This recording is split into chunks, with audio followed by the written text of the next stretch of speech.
Hi friends, ಎಲ್ಲರಿಗೂ ನಮಸ್ಕಾರ. ಬನ್ನಿ ಫ್ರೆಂಡ್ಸ್, ನಿನ್ನ ಜೊತೆ ನನ್ನ ಕತೆ ಸೀರಿಯಲ್ ಇವತ್ತಿನ ಸಂಚಿಕೆಯಲ್ಲಿ ಏನಾಗ್ತಿದೆ ಅಂತ ನೋಡ್ಕೊಬರೋಣ. ಅದಕ್ಕೂ ಮುಂಚೆ ಯಾರೆಲ್ಲ ನನ್ನ ವಿಡಿಯೋ ನೋಡ್ತಾ ಇದ್ದೀರಾ ಫ್ರೆಂಡ್ಸ್, ಅವರೆಲ್ಲ ಪುಟ್ಟದೊಂದು ಲೈಕ್ ಮಾಡಿ ಹಾಗೆ ಸಬ್ಸ್ಕ್ರೈಬ್ ಆಗೋದನ್ನ ಮರಿಬೇಡಿ. ಬನ್ನಿ ಸ್ಟಾರ್ಟ್ ಮಾಡೋಣ. ಮೊದಲಿಗೆ ಫ್ರೆಂಡ್ಸ್, ಇಲ್ಲಿ ಕೋರ್ಟಲ್ಲಿ ವಾದ ಮಾಡ್ತಿರ್ಬೇಕಾದ್ರೆ ಶ್ರವಣ್ ಕೇಳ್ತಾ ಇರ್ತಾನೆ, ನಿಮ್ಮದು ಲವ್ ಮ್ಯಾರೇಜ್ ಅರೇಂಜ್ ಮ್ಯಾರೇಜ್ ಅಂತ. ಭೂಮಿನ ಕೇಳ್ತಿರ್ಬೇಕಾದ್ರೆ ಲವ್ ಮ್ಯಾರೇಜ್ ಅಂತ ಹೇಳ್ತಿರ್ತಾಳೆ. ಓಹೋ, ಹಾಗಾದ್ರೆ ನೀವು ಲವ್ ಮಾಡ್ತಿದ್ರಾ ಅಂತ ಕೇಳ್ತಿರ್ಬೇಕಾದ್ರೆ ಭೂಮಿ ಏನು ಮಾತಾಡ್ತಾ ಅಜಿತ್ ಮುಖನ ನೋಡ್ತಾ ಇರ್ತಾಳೆ. ಹಾಗೆ ಬೇಕು ಬೇಕು ಅಂತ ಶ್ರವಣ್ ಕೇಳ್ತಾ ಇರ್ತಾನೆ, ನೀವು ಲವ್ ಮಾಡಿದ್ದು ಮೇ ಬಿ ನಿಮ್ಮ ಅಮ್ಮನ್ನ ಬಿಡಿಸ್ಕೊಳ್ಳೋಕ್ಕೆ ಈಸಿ ಆಗುತ್ತೆ ಅಂತ ಮಿಸ್ಟರ್ ಅಜಿತ್ ನಾರಾಯಣ್ ಪೊಲೀಸ್ನ ನೀವು ಮದುವೆ ಆದ್ರ ಅಂತ ಕೇಳ್ತಾ ಇರ್ತಾನೆ. ಹಾಗೆ ದುರಾಲೋಚನೆಯಿಂದ ನೀವು ಮದುವೆ ಆಗಿರ್ಬೋದು ಅಲ್ವಾ ಅಂತ ಹೇಳ್ಬೇಕಾದ್ರೆ ತುಂಬ ಅಂದರೆ ತುಂಬ ಶಾಕ್ ಆಗಿ ಭೂಮಿ ಈ ಕಡೆ ಶ್ರವಣ್ ಮುಖ ನಾನು ನೋಡ್ತಾ ಇರ್ತಾಳೆ. ಈ ಕಡೆ ತುಂಬ ಅಂದರೆ ತುಂಬ ಕೋಪ ಮಾಡಿಕೊಂಡು ಅಜಿತ್ ಸಹ ಶ್ರವಣ್ ಮೇಲೆ ಕೋಪ ಮಾಡ್ಕೊಂಡಿರ್ತಾನೆ. ಆಗ ಭೂಮಿ ತನ್ನ ಮನಸ್ಸಲ್ಲಿ ನೆನಪಿಸ್ಕೊತಾ ಇರ್ತಾಳೆ, ನಾನು ಕೊಟ್ಟಿರೋ 20 ಲಕ್ಷದ ಸಲುವಾಗಿ ನೀನು ನನ್ನನ್ನು ಮದುವೆ ಆಗಬೇಕು ಅಂತ ಅಜಿತ್ ಕೇಳಿದ್ದು. ಹಾಗೆ ಈ 1 ವರ್ಷ ಕಾಂಟ್ರಾಕ್ಟ್ ಮದುವೆ ಆಗಬೇಕು, 1 ವರ್ಷ ಆದಮೇಲೆ ನಿನ್ನ ಪಾಡಿ ನೀನು ಇರ್ಬೋದು ಅಂತ ಮಾತಾಡಿದ್ದೆಲ್ಲನೂ ಸಹ ನೆನ್ಪು ಮಾಡಿಕೊಂಡು ಕಾಂಟ್ರಾಕ್ಟ್ ಮದುವೆನ ಕಣ್ಮುಂದೆ ತಂದ್ಕೊಂಡು ಕಣ್ಣೀರಾಗ್ತಾ ಇರ್ತಾಳೆ. ಹಾಗೆ ಅಮ್ಮನಿಗೋಸ್ಕರ ನಾನು ಈ ಮದುವೆ ಆಗಿದ್ದೀನಿ, ಈ ಕಾಂಟ್ರಾಕ್ಟ್ ಮದುವೆ ಆಗೋಕ್ಕೆ ನನಗೆ ಒಪ್ಪಿಗೆ ಇದೆ ಅಂತ ಹೇಳಿ ಅಜಿತ್ ಜೊತೆ ಒಪ್ಪಂದ ಮಾಡಿಕೊಂಡು ಅಗ್ರಿಮೆಂಟ್ಗೆ ಸೈನ್ ಮಾಡಿ ಈ ಕಡೆ ತಾಳಿ ಕಟ್ಟಿಸಿದ್ದೆಲ್ಲನೂ ಸಹ ಕಟ್ಟಿಸ್ಕೊಂಡಿದ್ದೆಲ್ಲನೂ ಸಹ ನೆನ್ಪು ಮಾಡಿಕೊಂಡು ಭೂಮಿ ಅಜಿತ್ ಕಣ್ಣೀರಾಗ್ತಿರ್ಬೇಕಾದ್ರೆ ಭೂಮಿ ಪರ ವಾದ ಮಾಡೋ ಲಾಯರ್ ಹೇಳ್ತಾ ಇರ್ತಾರೆ, ಅಬ್ಜೆಕ್ಷನ್ ಯುವರ್ ಆನರ್. ಆಗ ಜಡ್ಜು ಅಬ್ಜೆಕ್ಷನ್ ಸಸ್ಟೈನ್ ಅಂತ ಹೇಳ್ತಾ ಇರಬೇಕಾದ್ರೆ ಮತ್ತೆ ಶ್ರವಣ್ ವಾದ ಮಾಡ್ತಿರ್ತಾನೆ, ನಿಮ್ಮ ತಂದೆ ವೀರಣ್ಣನವರು ಕೊಲೆ ದಿನ ಏನೇನಾಯಿತು ಅಂತ ಕಟ್ಕಡೆಯಲ್ಲಿ ಸರಿಯಾಗಿ ಹೇಳ್ಬೋದಾ ಅಂತ ಹೇಳ್ತಿರ್ಬೇಕಾದ್ರೆ, ಅವತ್ತೊಂದಿನ ನಾನು ಪೊಲೀಸ್ ಸ್ಟೇಷನ್ ಹತ್ರ ಬಂದಿದ್ದೆ, ಸಾಹೇಬ್ರ ಜೊತೆ ನಾನು ಇದ್ದಾಗ ನಿಮ್ಮ ಮನೇಲಿ ಗಲಾಟೆ ನಡೀತಿದೆ ಅಂತ ಊರಿನ ಜನರು ಫೋನ್ ಮಾಡಿದರು. ಅವಾಗ ಸಾಹೇಬ್ರು ನಾವು ಎಲ್ಲ ಮನೆ ಹತ್ರ ಹೋಗ್ತಾ ನೋಡ್ತಾ ಇರಬೇಕಾದ್ರೆ ಅಲ್ಲಿ ನಮ್ಮ ಅಮ್ಮನ ಕೈಯಲ್ಲಿ ಆ ಚೂರಿ ಇತ್ತು, ಆದರೆ ಅಮ್ಮ ಕೊಲೆ ಮಾಡಿಲ್ಲ, ಖಂಡಿತಗಳು ಯಾರು ಅವ್ರನ್ನ ಬೇಕು ಅಂತ ಸಾಯಿಸೋಗಿದ್ದನ್ನು ಅಮ್ಮ ಚಾಕುನ ಇಟ್ಕೊಂಡಿದ್ಲು, ಅದನ್ನು ನೋಡಿ ಈ ಥರ ಸಾಹೇಬ್ರು ಅರೆಸ್ಟ್ ಇದ್ರು ಅಂತ ಹೇಳ್ತಾ ಇರಬೇಕಾದ್ರೆ ತುಂಬ ಕಣ್ಣೀರಾಗ್ತಾ ಇರ್ತಾಳೆ. ಆಗ ತನ್ನ ಮನಸ್ಸಲ್ಲಿ ಈ ಕಡೆ ಭಾಗ್ಯಮ್ಮ ಅನ್ಕೋತಾ ಇರ್ತಾಳೆ, ಅಲ್ಲ ಭೂಮಿ ಮದುವೆ ಆಗಿರೋ ವಿಷಯನ ನನಗೆ ಯಾಕೆ ಕೇಳಲಿಲ್ಲ, ನಾನು ಅಷ್ಟು ಬೇಡವಾದ್ನ ಅವಳಿಗೆ ಅಂತ ಕಣ್ಣೀರಾಗ್ತಾ ಇರ್ತಾಳೆ. ಆವಾಗ ಸರಿ ಆಯಿತು, ನೀವು ನಾವು ಹೊರಡ್ಬೋದು ಅಂತ ಶ್ರವಣ್ ಹೇಳ್ತಾ ಇರ್ತಾನೆ. ಹಾಗೆ ಇವರನ್ನ ನನ್ನ ಮುಂದಿನ ಸಾಕ್ಷಿ ಲಕ್ಷ್ಮಿ ಅವರು ಅಂತ ಅನ್ಬೇಕಾದ್ರೆ ಲಕ್ಷ್ಮಿನ ಕರೆದು ಕಟ್ಕಟೆಯಲ್ಲಿ ನಡೆದಿದ್ದ ವಿಷಯನೆಲ್ಲ ಕೇಳ್ತಾ ಇರಬೇಕಾದ್ರೆ ಅಲ್ಲಿ ಏನೇನು ನಡೀತೋ ಅದನ್ನೆಲ್ಲ ಸತ್ಯವನ್ನೇ ಹೇಳುತ್ತೇನೆ ಅಂತ ಲಕ್ಷ್ಮಿನೂ ಸಹ ಪ್ರಮಾಣ ಮಾಡಿ ಹೇಳ್ತಾ ಇರ್ತಾಳೆ.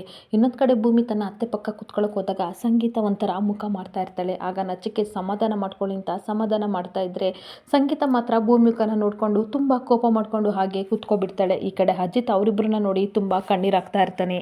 ಇದೇ ಶ್ರವಣ್ ಎಲ್ಲನೂ ಸತ್ಯನ ತಿಳ್ಕೊಂಡಾದ್ಮೇಲೆ ಸರಿ ಆಯಿತು, ನೀವಿನ್ನ ಹೊರಡ್ಬೋದು ಅಂತ ಲಕ್ಷ್ಮಿನ ಕಳಿಸಿದಾಗ ಈ ಕಡೆ ಜಡ್ಜ್ ಹೇಳ್ತಾ ಇರ್ತಾರೆ, ಮುಂದಿನ ತಿಂಗಳು ಇದನ್ನು ಮತ್ತೆ ಮುಂದೂಡಲಾಗಿದೆ, ಈ ಕೋರ್ಟಿನ ಆದೇಶ ಮುಂದಿನ ತಿಂಗಳವರೆಗೂ ಸಹ ಮತ್ತೆ ಮುಂದುವರಿಕೆ ಆಗಲಾಗಿದೆ ಅಂತ ಹೇಳಿ ತೀರ್ಪನ್ನ ಕೊಟ್ಟು ಹೊರಟೋಗ್ತಾ ಇರಬೇಕಾದ್ರೆ ಭಾಗ್ಯಮ್ಮನ ಕಸ್ಟಡಿಗೆ ಹಾಕೋಕ್ಕೆ ಅಂತ ಪೊಲೀಸ್ ಕರ್ಕೊಂಡು ಹೋಗ್ತಾ ಇರಬೇಕಾದ್ರೆ ಭೂಮಿ ಕಣ್ಣೀರು ಹಾಕ್ಕೊಂಡು ಅಮ್ಮ ಅಮ್ಮ ಅಂತ ಕೂಗ್ಕೊಂಡು ಬಂದರು. ಭಾಗ್ಯಮ್ಮ ತನ್ನ ಪಡಿ ತಾನು ಹೋಗ್ತಾ ಇರ್ತಾಳೆ.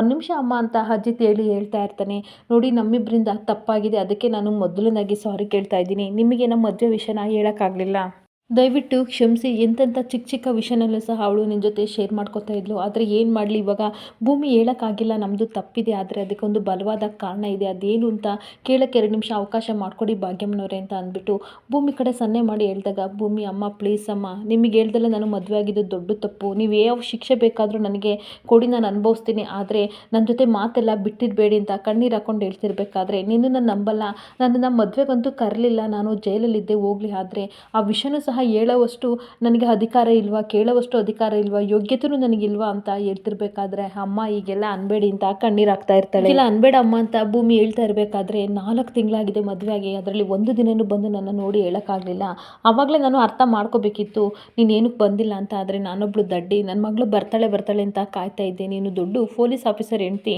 ನಿನಗೆ ಅವಮಾನ ಆಗುತ್ತೆ, ನನ್ನ ತಾಯಿ ಆರೋಪಿ ಅಂತ ಹೇಳೋಕ್ಕೆ ನಾಚಿಕೆ ಆಗುತ್ತಲ್ವಾ, ಅದಕ್ಕೆ ಅಲ್ವಾ, ಬೇಡ ಬಿಡಮ್ಮ ಪರವಾಗಿಲ್ಲ, ನೀನು ಹೋಗು, ನನಗೇನು ಬೇಜಾರಿಲ್ಲ, ನೀನು ಖುಷಿಯಾಗಿರೋದೆ ನನಗೆ ಮುಖ್ಯ, ಹೊರಟೋಗು, ಯಾರಾದರೂ ನೋಡಿದರೆ ತಪ್ಪಾಗಿ ತಿಳ್ಕೊತಾರೆ ಅಂತ ಹೇಳ್ತಿರ್ಬೇಕಾದ್ರೆ ಈ ರೀತಿ ಅನ್ಬೇಡ ಅಮ್ಮ, ನನಗೆ ತುಂಬ ನೋವಾಗುತ್ತೆ ಅಂತ ಭೂಮಿ ಕಣ್ಣೀರಾಗ್ತಾ ಇರ್ತಾಳೆ. ನನಗೂ ಅಷ್ಟೇ ಭೂಮಿ, ಅಷ್ಟೇ ನೋವಾಗಿದೆ, ಯಾಕೆ ಈ ರೀತಿ ನಿನ್ನ ವಿಷಯ ಎಲ್ಲ ನನ್ನ ಜೊತೆ ಈ ಥರ ಮುಚ್ಚಿಡ್ತೆ, ನಾನು ಸಾಕಿ ಬೆಳೆಸಿದ ಮಗಳು ನನ್ನಿಂದ ಇಂಥ ವಿಷಯ ಎಲ್ಲ ಮುಚ್ಚಿಟ್ಟಿದ್ಲಲ್ಲ ಅಂತ ಕಣ್ಣೀರಾಗ್ತಾ ಇರ್ತಾಳೆ.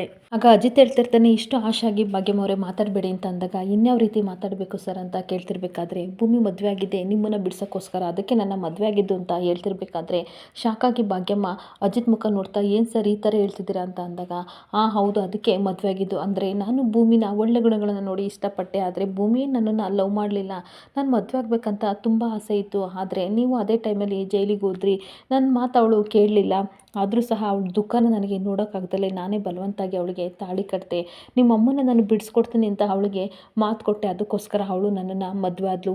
ಆದರೆ ಈ ವಿಷಯನ ನಿಮಗೆ ಹೇಳ್ಬೇಕಂತ ತುಂಬ ಸಲ ಟ್ರೈ ಮಾಡಿದ್ವಿ. ಆದರೆ ಹೊರಗಿನ ಸಿಚುವೇಶನ್ನು ಯಾವುದೂ ಸಹ ನಮಗೆ ಅವಕಾಶನ ಮಾಡಿಕೊಡ್ಲಿಲ್ಲ ಅಂತ ಹೇಳ್ತಿರ್ಬೇಕಾದ್ರೆ ಭಾಗ್ಯಮ್ಮ ತುಂಬ ನೋವು ಮಾಡ್ಕೋತಾ ಇರ್ತಾಳೆ. ಪ್ಲೀಸ್ ನಮ್ಮನ್ನು ಕ್ಷಮಿಸ್ಬಿಡಿ. ನಾವು ಎಷ್ಟೋ ಸಲ ಹೇಳ್ಬೇಕು ಅಂತ ಪ್ರಯತ್ನ ಪಟ್ವಿ, ಆದರೆ ಸಮಸ್ಯೆಗಳು ಜಾಸ್ತಿ ಆದ್ವಿ. ತುಂಬ ನೋವು ಪಟ್ಕೊಂಡಿದ್ವಿ. 10% ನಾವು ನೋವನ್ನ ಪಟ್ಕೊಂಡಿದ್ವಿ. ಯಾಕೆ ನಮ್ಮ ಅಮ್ಮನಿಗೆ ಹೇಳಲಿಲ್ಲ ಅಂತ ಅವಳು ಸಹ ತುಂಬ ಕಣ್ಣೀರು ಹಾಕಿದ್ಲು. ಏನು ಮಾಡಲಿ, ಪರಿಸ್ಥಿತಿಯಿಂದ ನಾವು ಹೇಳೋಕ್ಕಾಗಲಿಲ್ಲ. ದಯವಿಟ್ಟು ಕ್ಷಮಿಸಿ. ಭೂಮಿ ಪರವಾಗಿ ನಾನು ನಿಮ್ಮ ಹತ್ರ ಕ್ಷಮೆ ಕೇಳ್ತಾ ಇದ್ದೀನಿ. ದಯವಿಟ್ಟು ಕ್ಷಮಿಸಿ ಭಾಗ್ಯಮ್ಮವ್ರೆ ಅಂತ ಹೇಳ್ತಿರ್ಬೇಕಾದ್ರೆ, ಹೌದಾ ಭೂಮಿ, ಸಾಹೇಬ್ರು ಹೇಳ್ತಿರೋದು ನಿಜ ಅಂತ ಅಂದಾಗ, ಹೌದಮ್ಮ ಅಂದಾಗ, ನಾನು ನಿನ್ನನ್ನು ತಪ್ಪಾಗಿ ತಿಳ್ಕೊಂಡಿದ್ದೆ ಮಗಳೇ. ನೀನು ನನಗೋಸ್ಕರ, ನನ್ನನ್ನು ಬಿಡ್ಸೋಕ್ಕೋಸ್ಕರ ಸಾಹೇಬ್ರನ್ನ ಮದುವೆ ಆಗಿದೆಯಾ ಅಂತ ಗೊತ್ತಿರಲಿಲ್ಲ. ದಯವಿಟ್ಟು ಕ್ಷಮಿಸು ಅಂತ ಅಂದಾಗ ಅಮ್ಮ ಅಂತ ಹಗ್ ಮಾಡ್ಕೊಂಡು ಕಣ್ಣೀರು ಹಾಕ್ತಾ ಇರ್ತಾಳೆ. ಮತ್ತು ಕಣ್ಣೀರು ಒರೆಸಿ ಹೇಳ್ತಾ ಇರ್ತಾಳೆ, ಸಾಹೇಬ್ರೆ, ನನ್ನ ಮಗಳು ಪ್ರತಿಯೊಂದು ಚಿಕ್ಕ ಚಿಕ್ಕ ವಿಷಯನೂ ನನ್ನ ಹತ್ರ ಹೇಳ್ಕೊತಾ ಇದ್ಲು. ಸ್ಕೂಲಿಗೆ ಹೋಗ್ಬೇಕಾದ್ರೆಲ್ಲ ಆಶೀರ್ವಾದ ತೊಗೊಂಡು ಹೋಗ್ತಾ ಇದ್ಲು. ಇವಾಗ ನೀವಿಬ್ಬರು ಮದುವೆ ಆಗಿದ್ದೀರಾ, 100 ಕಾಲ ಚೆನ್ನಾಗಿರಿ, ನನ್ನ ಆಶೀರ್ವಾದ ಯಾವಾಗಲೂ ನಿಮಗಿರುತ್ತೆ. ನನ್ನ ಮಗಳನ್ನ ಸುಖವಾಗಿ ನೋಡ್ಕೊಳ್ಳಿ ಪ್ಲೀಸ್ ಅಂತ ಕೈ ಮುಗಿದು ಕೇಳ್ತಿರ್ಬೇಕಾದ್ರೆ, ನೋಡಿ ಭಾಗ್ಯಮ್ಮ ಅವರೇ, ಭೂಮಿ ನನ್ನ ಹೆಂಡತಿ ಮಾತ್ರ ಅಲ್ಲ, ನನ್ನ ಗೆಳತಿ ಕೂಡ ಅಂತ ಅಜಿತು ಹೇಳ್ತಾ ಇರ್ತಾನೆ. ನಾನು ಅವಳನ್ನು ತುಂಬ ಪ್ರೀತಿಸಿ ಮದುವೆ ಆಗಿದ್ದೀನಿ, ತುಂಬ ಚೆನ್ನಾಗಿ ನೋಡ್ಕೋತೀನಿ ಅಂತ ಹೇಳ್ತಾ ಇರ್ತಾನೆ.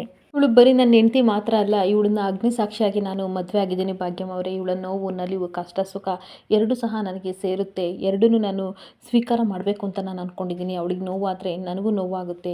ಈಗ ನಿಮ್ಮ ಜವಾಬ್ದಾರಿ ಮಾತ್ರ ಅಲ್ಲ, ಭೂಮಿಗೆ ಮಾತ್ರ ನೀವು ಅಮ್ಮ ಅಲ್ಲ, ನನಗೂ ಕೂಡ ಅಮ್ಮನೇ. ನಿಮ್ಮನ್ನು ಆದಷ್ಟು ಬೇಗ ನಾನು ಬಿಡಿಸ್ಬೇಕನ್ನೋ ಜವಾಬ್ದಾರಿನ ವಹಿಸ್ಕೊಂಡಿದ್ದೀನಿ.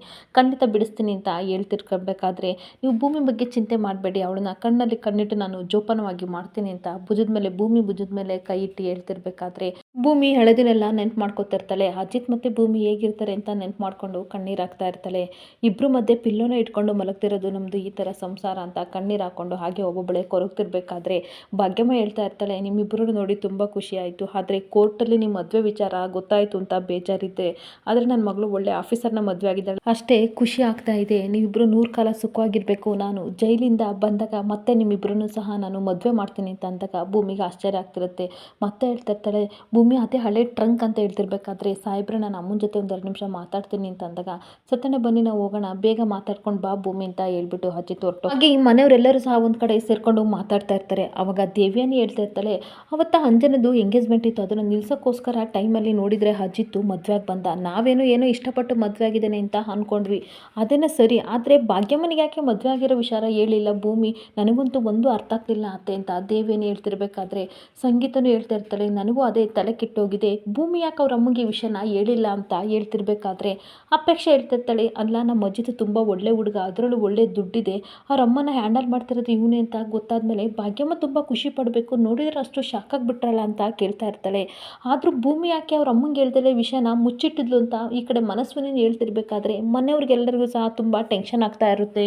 ಆಗ ಅಂಜನ ಹೇಳ್ತಾ ಇರ್ತಾಳೆ, ನನಗನ್ಸುತ್ತೆ ಅತ್ತೆ, ಇವನು ಅದೇ ಸೀರಿಯಲಲ್ಲಿ ಹಾಗೆ ಸಿನಿಮಾಗಳಲ್ಲಿ ಬರುತ್ತಲ್ಲ ರೆಡಿಮೇಡ್ ಗಂಡ, ಆ ರೀತಿ ಏನಾದರೂ ಭೂಮಿನ ಈ ಥರ ಮದುವೆಗೆ ಬಂದ, ಕಾಂಟ್ರಾಕ್ಟ್ ಮದುವೆ ಆದ್ನ ಅಂತ ಅಂದಾಗ ಅಜ್ಜಿ ಶಾಕಾಗಿ, ಏನು ಕಾಂಟ್ರಾಕ್ಟ್ ಮದುವೆನ ಆಗಿರ್ಬೋದಾ ಅಂತ ಆಶ್ಚರ್ಯದಿಂದ ಕೇಳ್ತಾ ಇರ್ತಾಳೆ. ಅವಾಗ ಅಮ್ಮ ನೀನು ಏನೇನು ಅನ್ಬೇಡ, ಸುಮ್ಮನಿರು, ಅಜಿತ್ ಯಾಕೆ ಈ ರೀತಿ ಆಗ್ತಾನೆ ಅಂತ ಅಂದ್ಬಿಟ್ಟು ಹೇಳ್ತಿರ್ಬೇಕಾದ್ರೆ ಆಗ ರಮಣ್ ಹೇಳ್ತಾ ಇರ್ತಾನೆ, ಮೊದಲು ನಿನ್ನ ಮಗನೂ ಹಾಗೆ ನಿನ್ನ ಮುದ್ದಿನ ಸೊಸೆನೂ ಕೇಳು, ಕಾಂಟ್ರಾಕ್ಟ್ ಮದುವೆನೋ ರಿಯಲ್ ಮದುವೆನೋ ಗೊತ್ತಾಗುತ್ತೆ ಅಂತ ಬೈತಾ ಇರ್ತಾನೆ. ಆಗ ಮತ್ತೆ ಸಂಗೀತ ಯೋಚನೆ ಮಾಡಿ ಹೇಳ್ತಾ ಇರ್ತಾಳೆ, ಅಲ್ಲ ರೀ, ನಮ್ಮ ಅಂಜನನ ಮದುವೆ ಆಗೋಕ್ಕೆ ಅಜಿತ್ಗೆ ಸ್ವಲ್ಪನೂ ಇಷ್ಟ ಇರಲಿಲ್ಲ, ನಮ್ಮ ಎಲ್ಲ ಫೋರ್ಸಿಂದ ಅವನು ಮದುವೆ ಆಗೋಕ್ಕೆ ಅಂತ ಒಪ್ಕೊಂಡಿದ್ದ. ಅದನ್ನು ತಪ್ಸೋಕ್ಕೋಸ್ಕರ ಏನಾದರೂ ಭೂಮಿ ಸಹಾಯ ಏನಾದರೂ ಪಡ್ಕೊಂಡ ಅಂತ ಕೇಳ್ತಿರ್ಬೇಕಾದ್ರೆ ಎಲ್ಲರಿಗೂ ಶಾಕ್ ಆಗ್ತಾ ಇರುತ್ತೆ. ಆಗ ಮತ್ತೆ ಮನಸ್ವಿನಿ ಹೇಳ್ತಾ ಇರ್ತಾಳೆ, ಇದ್ರೂ ಇರ್ಬೋದು, ನನಗೆ ನೀನು ಸಹಾಯ ಮಾಡು, ನಿಮ್ಮ ಅಮ್ಮನ ನಾನು ಜೈಲಿನಿಂದ ಬಿಡುಗಡೆ ಮಾಡ್ಕೊಡ್ತೀನಿ ಅಂತ ಇಬ್ಬರು ಒಪ್ಪಂದ ಮಾಡ್ಕೊಂಡಿರ್ಬೋದಲ್ವಾ ಅಂತ ಹೇಳ್ತಿರ್ಬೇಕಾದ್ರೆ ಶ್ರವಣ್ ಹೇಳ್ತಿರ್ತಾನೆ, ಇಲ್ಲ ನಮ್ಮ ಅಜಿತ್ ತುಂಬ ಒಳ್ಳೆಯವನು, ಯಾವ ಹುಡುಗಿ ತಾನೇ ಈ ಥರ ಎಲ್ಲ ಅಗ್ರಿಮೆಂಟ್ ಮಾಡ್ಕೋತಾಳೆ ಹೇಳು ನೋಡೋಣ, ಅದರಲ್ಲೂ ಭೂಮಿ ಅಂತ ಒಳ್ಳೆ ಹುಡುಗಿ ಈ ಥರ ಮಾಡ್ಕೊಳ್ಳೋಕ್ಕೆ ಸಾಧ್ಯನೇ ಇಲ್ಲ ಅಂತ ಹೇಳ್ತಾ ಇರ್ತಾನೆ. ನನಗೆ ಭೂಮಿ ಬಗ್ಗೆ ಸ್ವಲ್ಪ ಗೊತ್ತು, ಆದರೆ ಪೂರ್ತಿಯಾಗಿ ಗೊತ್ತಿಲ್ಲ, ಆದರೆ ಖಂಡಿತ ಅವಳು ಅಂಥ ಹುಡುಗಿ ಅಲ್ಲ ಅಂತ ಶ್ರವಣ್ ಹೇಳ್ತಿರ್ಬೇಕಾದ್ರೆ ನಚಿಕೇತ್ ಹೇಳ್ತಾ ಇರ್ತಾನೆ, ಹೌದು ನಮ್ಮ ಬ್ರೋನು ಸಹ ತುಂಬ ಒಳ್ಳೆಯನು, ಫ್ಯಾಮಿಲಿ ಅಂತಂದರೆ ತುಂಬ ರೆಸ್ಪೆಕ್ಟ್ ಕೊಡ್ತಾನೆ, ಅದರಲ್ಲೂ ನ್ಯಾಯವಾದ ಪೊಲೀಸ್ ಅವನು ಖಂಡಿತ ಈ ರೀತಿ ಎಲ್ಲ ಮಾಡೋಕ್ಕೆ ಸಾಧ್ಯ ಇಲ್ಲ ಅಂತ ಅನ್ಬೇಕಾದ್ರೆ, ಹೌದು ನ್ಯಾಯ ಏನಾದರೂ ಭಾಗ್ಯಮ್ಮನ ಪರ ಇದ್ದರೆ ಭೂಮಿ ಈ ರೀತಿ ಮದುವೆ ಆಗೋದೇನು ತಪ್ಪು, ಅವಳು ಆಗೋದೇನು ಆಗಿಲ್ಲ, ಆದರೆ ಅವಳು ಕರೆಕ್ಟಾಗಿ ಆಗಿದ್ದಾಳೆ ಅಂತ ನನಗನ್ಸುತ್ತೆ ಅಂತ ಹೇಳ್ತಾ ಇರ್ತಾನೆ. ಆಗ ಅಜ್ಜಿ ಹೇಳ್ತಾ ಇರ್ತಾಳೆ, ಏನಾರು ಆಗಲಿ ಇವಾಗ ಎರಡರಲ್ಲೊಂದು ತೀರ್ಮಾನ ಆಗಲೇಬೇಕು ಅಂತ ಅಂದಾಗ ಈ ಕಡೆ ಅಪೇಕ್ಷೆನೂ ಹೌದು, ಭೂಮಿ ಮನೆಗೆ ಬರಬೇಕೋ ಬೇಡವೋ ಅನ್ನೋದು ಎರಡರಲ್ಲೊಂದು ತೀರ್ಮಾನ ಆಗಲೇಬೇಕು ಅಂತ ಹೇಳ್ತಿರ್ಬೇಕಾದ್ರೆ ಎಲ್ಲರೂ ಯೋಚನೆ ಮಾಡ್ತಾಯಿರ್ತಾರೆ. ಇನ್ನೊಂದು ಕಡೆ ಭಾಗ್ಯಮ್ಮ ಹೇಳ್ತಾ ಇರ್ತಾರೆ, ಟ್ರಂಕಲ್ಲಿ ನಿಮ್ಮ ಅಪ್ಪ ಅಮ್ಮನ ಫೋಟೋ ಇಟ್ಟಿದ್ದೆ, ಅವ್ರನ್ನ ಹುಡುಕ್ತಾ ಭೂಮಿ ಅಂತ ಅನ್ಬೇಕಾದ್ರೆ, ಅಮ್ಮ ಒಂದು ವಿಷಯ ಗೊತ್ತಾ, ಟ್ರಂಕಲ್ಲಿ ಏನೇನು ಇಟ್ಟಿದ್ಯಾ ಅಂತ ನನಗೊಂದು ಗೊತ್ತಿಲ್ಲ, ನಾನು ನೋಡೇ ಇಲ್ಲ ಅಮ್ಮ ಅಂದಾಗ, ಯಾಕಮ್ಮ ನೀನು ಎತ್ತ ಅಪ್ಪ ಅಮ್ಮನ ಹುಡುಕ್ಬೇಕಲ್ವ ಅಂದಾಗ, ಅದ್ರ ಬಗ್ಗೆ ನನಗೆ ಇವಾಗ ಇಂಟ್ರೆಸ್ಟ್ ಇಲ್ಲ ಅಮ್ಮ. ಯಾಕೆ ಅಂತಂದರೆ ನಿನ್ನನ್ನು ಜೈಲಿನಿಂದ ಬಿಡುಗಡೆ ಮಾಡಬೇಕು, ಅದೇ ನನ್ನ ಗುರಿ. ಅವ್ರು ಎಲ್ಲಿದ್ದರೂ ನನಗೆ ಗೊತ್ತಿಲ್ಲ, ಆದರೆ ನನ್ನನ್ನು ಇಷ್ಟು ವರ್ಷ ಸಾಕಿ ಸಲಹಿ ದೊಡ್ಡೋಳಾಗಿ ಮಾಡಿದ್ದು ನೀನು ಮತ್ತು ಅಪ್ಪ. ಅಪ್ಪನಂತೂ ಕಳ್ಕೊಂಡು ಹೇಗೋ ಜೀವನ ಮಾಡ್ತಾಯಿದ್ದೀನಿ, ನಿನ್ನನ್ನು ಆದಷ್ಟು ಬೇಗ ನಾನು ಬಿಡಿಸ್ಕೋಬೇಕು, ನಿನ್ನನ್ನು ಖುಷಿಯಾಗಿ ಇಡಬೇಕು. ಅಪ್ಪನ ಕಳ್ಕೊಂಡಿರೋ ನೋವಲ್ಲಿ ತುಂಬ ಇದೆಯಾ, ನಿನ್ನನ್ನು ಖುಷಿಯಾಗಿ ಸಾಕಬೇಕು, ಆಮೇಲೆ ನಾನು ಅವ್ರನ್ನ ಹುಡ್ಕೋ ಪ್ರಯತ್ನ ಮಾಡ್ತೀನಿ ಅಂತ ಹೇಳ್ತಿರ್ಬೇಕಾದ್ರೆ ಭಾಗ್ಯಮ್ಮ ತುಂಬ ಕಣ್ಣೀರಾಗ್ತಾ ಇರ್ತಾರೆ. ಮತ್ತೆ ಕಣ್ಣೀರು ಹಾಕೊಂಡು ಹೇಳ್ತಾ ಇರ್ತಾಳೆ, ನೀನು ಎಷ್ಟು ಒಳ್ಳೆ ಮಗಳಮ್ಮ, ನಿನ್ನನ್ನು ಪಡೆಯೋಕ್ಕೆ ಅಪ್ಪ ಅಮ್ಮ ಪುಣ್ಯ ಮಾಡಿದರು. ಈಗಿನ ಕಾಲದಲ್ಲಿ ಸ್ವಂತ ಮಕ್ಕಳು ನೋಡ್ಕೊಳ್ಳಲ್ಲ, ಆದರೆ ನಾನು ನಿನಗೆ ಸಾಕದಮ್ಮ ಅಷ್ಟೇ, ಆದರೆ ನನ್ನನ್ನು ಎಷ್ಟು ಪ್ರೀತಿಯಿಂದ ಕಾಣ್ತಾ ಇದೆಯಾ. ಆದರೂ ಒಂದ್ಸಲ ನಿಮ್ಮ ಅಪ್ಪ ಅಮ್ಮನ ಹುಡ್ಕಮ್ಮ, ಅದರಲ್ಲಿ ತಪ್ಪೇನಿಲ್ಲ, ಅವರು ನಿನಗೋಸ್ಕರ ಹಂಬಲಿಸಿರ್ತಾರೆ, ಯಾವ ಪರಿಸ್ಥಿತಿಲಿ ಇರ್ತಾರೋ ಅರ್ಥ ಮಾಡ್ಕೊ ಮಗಳೇ ಅಂತ ಅಂದಾಗ, ಸರಿ ಅಮ್ಮ ಅಂತ ಅಂದ್ಬಿಟ್ಟು ಕಣ್ಣೀರು ಹಾಕ್ಕೊಂಡು ಹಗ್ ಮಾಡ್ಕೊತಿರ್ಬೇಕಾದ್ರೆ ಅಜಿತ್ ಬಂದು, ಭೂಮಿ ಟೈಮ್ ಆಯಿತು ಬನ್ನಿ ಭಾಗ್ಯಮ್ಮ ಅಂತ ಕರಿತಾ ಇರ್ತಾನೆ. ಹಾಗೆ ಮತ್ತೆ ಹೇಳ್ತಾನೆ, ಅವಾಗವಾಗ ಬಂದು ಮಾತಾಡಿವಂತೆ, ನಾನೇ ಕರ್ಕೊಬರ್ತೀನಿ ಅಂತ ಸಮಾಧಾನ ಮಾಡಿ ಭಾಗ್ಯಮ್ಮನ ಜೈಲಿಗೆ ಕಳಿಸ್ತಾ ಇರ್ತಾನೆ. ಈ ಕಡೆ ಅಜಿತ್ ಮತ್ತು ಭೂಮಿ ಇಬ್ಬರು ಬರ್ತಿರ್ಬೇಕಾದ್ರೆ ಈ ಕಡೆ ಸಂಗೀತ ತುಂಬ ಕೋಪ ಮಾಡಿಕೊಂಡು ಬಂದು, ನಿಂತ್ಕೋ ಭೂಮಿ ಅಂತ ಹೇಳಿದಾಗ ಭೂಮಿಗೆ ಶಾಕ್ ಆಗ್ತಾ ಇರುತ್ತೆ. ಕೋಪ ಮಾಡಿಕೊಂಡು ಈ ಕಡೆ ಸಂಗೀತ ಬಂದರೆ, ಸಂಗೀತದ ಜೊತೆ ಮನೆಯವರೆಲ್ಲರೂ ಸಹ ಬಂದು ಭೂಮಿನ ಆವರಿಸ್ಕೋತಾರೆ. ಆಗ ಭೂಮಿಗೆ ತುಂಬ ಬೇಜಾರಾಗುತ್ತೆ. ಹಾಗೆ ಹನ್ನೊಂದು ಕಡೆ ತುಂಬ ದುಃಖ ಆಗ್ತಾ ಇರುತ್ತೆ. ಆವಾಗ ಅಜ್ಜಿ ಕೇಳ್ತಾ ಇರ್ತಾರೆ, ನೀವಿಬ್ರು ಯಾಕೆ ಈ ಥರ ಮಾಡಿದ್ರಿ ಅಂತ ಕೇಳಿದಾಗ ಭೂಮಿ ಮತ್ತು ಅಜಿತ್ ಇಬ್ಬರು ಒಬ್ಬೊಬ್ಬರು ಮುಖ ನೋಡಿಕೊಂಡು ಶಾಕಾಗಿ ನಿಂತ್ಕೊಬಿಡ್ತಾರೆ. ಇಲ್ಲಿಗೆ ಸಂಚಿಕೆ ಎಂಡ್ ಆಗ್ತಿದೆ. ಈ ವಿಡಿಯೋ ಇಷ್ಟ ಆದರೆ ಪುಟ್ಟದೊಂದು ಲೈಕ್ ಮಾಡಿ, ಫಾಲೋ ಮಾಡಿ. Thank you.